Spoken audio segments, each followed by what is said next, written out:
1 lead in the first round series with the Memphis Grizzlies in a very clutch performance late. Big threes by Mike Conley. Jordan Clarkson came back to life, and the Jazz show really all of their strengths in this one.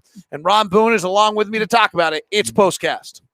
POSTCAST is brought to you by our good friends over at Biograss. That's the big yellow bag. Make your yard look like the best in the neighborhood with a bag of mulch that's the best on the market. It's the big yellow bag. Visit bigyellowbag.com, promo code LOCKED, and you get $40 off the big yellow bag.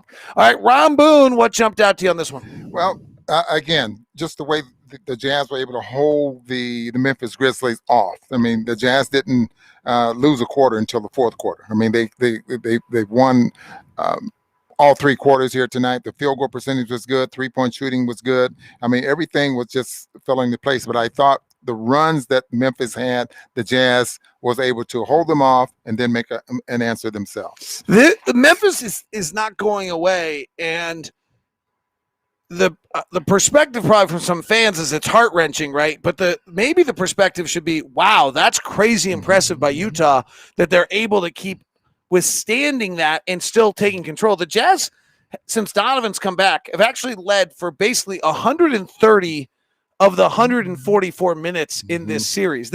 This has actually not been that close.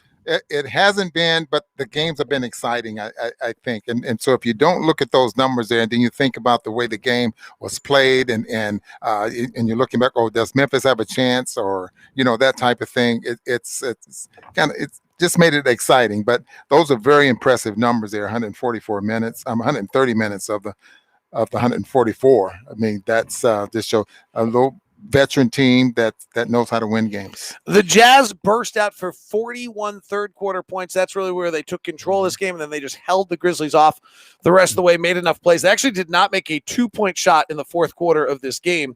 Ron, what happened in that third quarter? Well, it's amazing. Clarkson gets hot, and Clarkson knocks down threes, and most of the times, and I'd say 90% of the time, when Clarkson goes on a run and in a quarter, the Jazz are going to end up winning that quarter. And I thought that happened in that third quarter. 141 points is a lot of points, and especially during the playoffs. But that explosion, and the Jazz continued to and Donovan at that time was very upset because he was saying push the ball. He wanted to play a little faster, and that helps Clarkson when you do that. Have either of these teams figured anything out about each other, or is it really just at this point the better team is winning games? I think the better team is winning. I mean, there's not much to figure out anymore. These coaches, they know each other very well. I mean, there's so much film work now. There's no surprises. I mean, you can if you make an adjustment, how long does the adjustment last before they found a way to counter that? That's the nature of playoff basketball. But you're looking at two great coaches, that really understand how to get the most out of their players. Jazz win at 120-113. Donovan had 30 again tonight. He really spurred them on, but Mike Conley's plays late were every reason why you have Mike Conley. Boy, those 3-pointers that he made in that fourth quarter was huge. The Grizz had cut it to 3. And I think Conley took the Jazz back up to 6, and then the next 3, I can't remember where the numbers were, but both of those 3 was just flat out huge. It helped the Jazz to victory. All right, let's get to your comments and questions. A bunch of other little things in this ballgame. Royce O'Neal with 9 rebounds led the team in rebounds tonight. Donovan had 8 assists. I think we're now 15-2 in games where Donovan has over 7 assists. Royce hit a bunch of big threes. Royce has really been terrific in this series. He'll be the unsung hero of this series if it continues the way it's going. He has been terrific, made big shots, been great defensively. He guarded Morant for much more of the night than he had in some of the games past, trying to relieve some of that burden on Mike Conley. There were a bunch of little twists and turns, like they went to Jaren Jackson as a center when Gobert was on the floor to try to get him to stretch the floor and shoot threes and not have Valanciunas match his minutes along the way. So there were a bunch of little kind of matchup things. DeAnthony Melton got hot late for them. So there were a lot. Morant did not check out of the game again, and we're playing in a game, a travel in a game. He at some point fatigues here, and we'll see. Memphis has played a lot. I asked you during the game, whether Memphis was going to mentally break at any point, considering the amount of kind of must-win games they've been playing, right? It started in the play-in series, and then, we talked about the value of the number one seed was you got a team that already played twice. We didn't feel it right away because they actually came in with momentum and we came in flat. We might have felt it in the third quarter tonight that they finally wore down a little bit from everything they've been through. Yeah, once you start, they start putting in this big effort. I mean, playing so hard, and they get back in the ball game, and that slippery wall just starts to slip the other way. Then you start to feel like, we just can't beat this team. And then the fact you just mentioned that Morant didn't check out. I mean, he's a very good basketball player, but how much stamina does a player like that have when you're playing at that high level all the time? And he may have broken down there as well. He only had a couple of free throws there in the fourth quarter. 43 minutes again for him. All right, let's go to Del Toledo. I love that Mitchell trusted Gobert there at the end by passing it to him. Then he steps to the line and hits both free throws. I Great point. I think Rudy is – Del Toledo's getting a great point. That's the guy I ridiculed earlier in this series. Now you're telling him great point. It is a great point because I like the way Rudy now is starting to attack the basket. I mean, he's not going in lightly. I mean, he's really trying to dunk the basketball because he's either going to score or get to the free throw line. And a player that's afraid of shooting free throws will take the easy way out.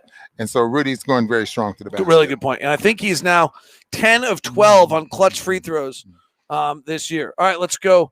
That steal and three by Conley was huge. Exactly why you get him finished this Wednesday. Go get him. That round ball robbery from Mike Conley in the middle of the lane on John Morant was the defensive play of the game. That was absolutely mammoth. Chase, Jordan Clarkson was huge. He did, there's nothing about Jordan that one performance leads to the next or one shot leads to the next. It's the beauty of Jordan. And he came in ice cold and he missed his first one wide left. And you were like, oh no. And then he found a rhythm somewhere in the night.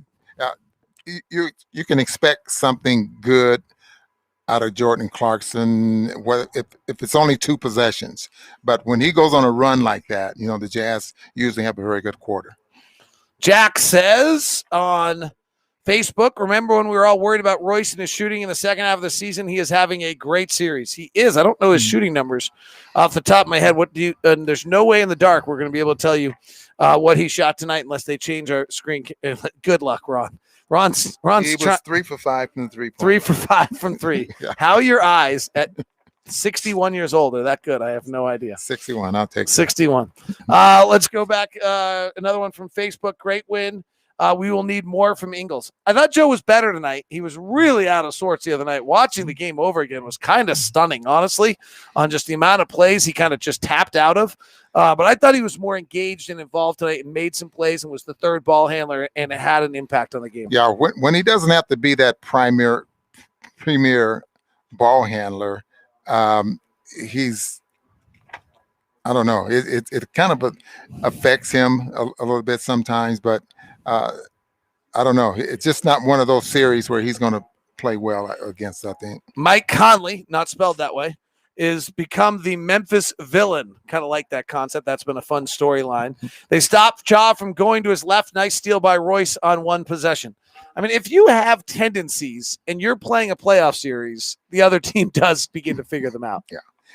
That's what we meant earlier about coaches and players. They realize the strength of individual players. There's so much film work and coaches talking to you about take this away or okay, Valanciunas is going to bump you twice and then he's going to shoot a little hook shot. Those type of things you start to expect and you start to defend players better. I mean, there's so many things to come into play. This is an interesting comment. How good was Mike in the last 5 minutes? He didn't panic. He led the team to the win from Matt. I was listening to Mike Conley on a podcast with JJ Redick. Mm-hmm. They did a long time ago, and I, just part of playoff prep. And they were both talking about how when you're young and you're in the playoffs, you think it's going to just always happen, right? Memphis was an 8 seed. They beat San Antonio. We got all the guys. We're just going to always get this.